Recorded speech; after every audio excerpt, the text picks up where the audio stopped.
Et si un exposé ne devait pas être un monologue? Comment faire participer tous les apprenants dès les premières minutes d'un cours? Et pourquoi l'interactivité peut transformer un simple diaporama en un véritable déclencheur pédagogique?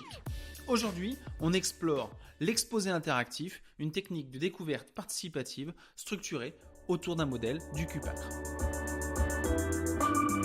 Bienvenue sur le podcast Dans la tête d'un formateur, dédié à toutes celles et tous ceux qui aiment la transmission du savoir. Que vous soyez formateur, apprenant ou simple passionné par le partage de connaissances, ce podcast est fait pour vous. Pourquoi utiliser l'exposé interactif ? Contrairement à ce qu'on peut laisser croire, l'exposé interactif n'est pas un apport magistral. Il s'agit d'une méthode de découverte active qui permet aux formateurs de mesurer les connaissances initiales du groupe, de repérer les écarts à combler, de favoriser la prise de parole de tous les participants et de stimuler une réflexion collective à partir d'une question d'appel. C'est une évaluation prédictive déguisée en un débat dynamique. Situons d'abord temporellement quand est-ce que l'on utilise cette technique-là. Comme l'étude de cas, c'est en début de séquence, lors d'une phase de découverte, et vous verrez, on peut l'utiliser aussi en apprentissage. Pourquoi ? Pour faire le point sur les connaissances existantes, identifier les besoins et impliquer tous les apprenants dès le départ. Avec quoi ? Là, on se doit d'utiliser un support visuel, comme un diaporama, un tableau, un paperboard, pour présenter là où les questions d'appel que l'on va utiliser.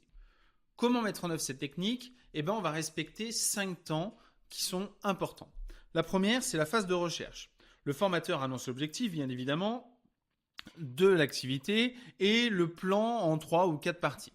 Dans un deuxième temps, il va poser la question d'appel. Pour chaque partie, une question est posée et elle est affichée obligatoirement. Troisième temps, les discussions. Les apprenants énoncent les idées que le formateur valide ou invalide et bien évidemment toujours sans jugement.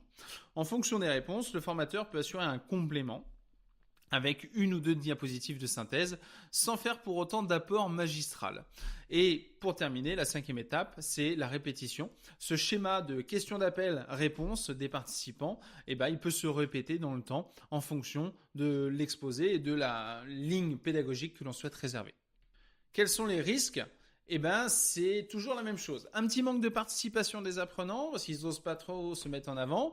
Le jugement entre eux, ça c'est possible. Et des fois, le débordement dans le temps imparti. Le formateur doit garder la main sur ce rythme-là. Il doit recentrer les échanges et stimuler la parole de chacun. Comment évaluer si cette technique pédagogique a bien été mise en œuvre ? C'est simple, elle a été faite en moins de 5 minutes. Rappelez-vous, l'activité de découverte, c'est 3-5 minutes, pas beaucoup plus. On va évaluer donc la compréhension initiale du groupe et c'est un outil qui est parfait pour adapter les apports à venir. Donc si on devait résumer, l'exposé interactif, c'est l'art de faire parler avant de faire apprendre. Une méthode puissante pour stimuler la réflexion collective, valoriser les savoirs et construire un cadre de formation vivant et engagé. Merci d'avoir écouté le podcast Dans la tête d'un formateur. Vous avez le droit de vous abonner, de partager celui-ci sur vos réseaux et on se retrouve très vite pour une nouvelle capsule pédagogique.